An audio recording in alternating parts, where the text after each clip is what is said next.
It's a get-tough policy that has often been controversial, finding suspected illegal immigrants and removing them. Now the government's trying to make the everyday environment for those here without permission more hostile. What this bill does is actually make it harder for people who are here illegally to be able to carry on living in the UK. So access to the things that people use on a day-to-day basis, like driving licences, like bank accounts, will become harder under the proposals that we're putting forward. The fifth immigration bill since the year 2000 will force those with temporary visas seeking health care to pay a contribution.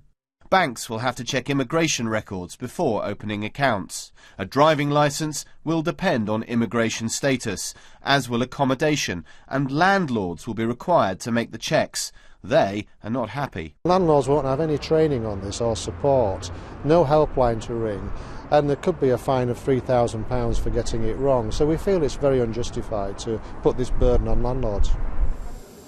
The government has managed to deport the radical cleric Abu Qatada, but still says 70,000 appeals against deportation are made each year. So it's reducing the categories where appeals are allowed, from 17 to 4. But this immigration lawyer says most successful appeals fall into those 4 categories. He questions whether this change will make any difference.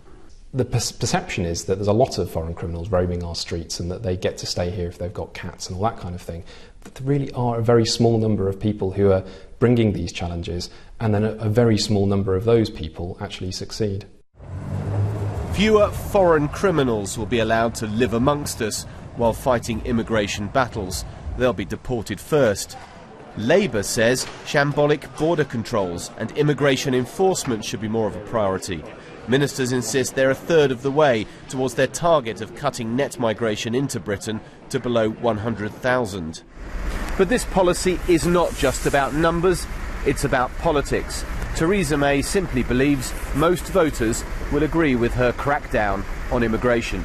Tom Simons, BBC News at the Home Office.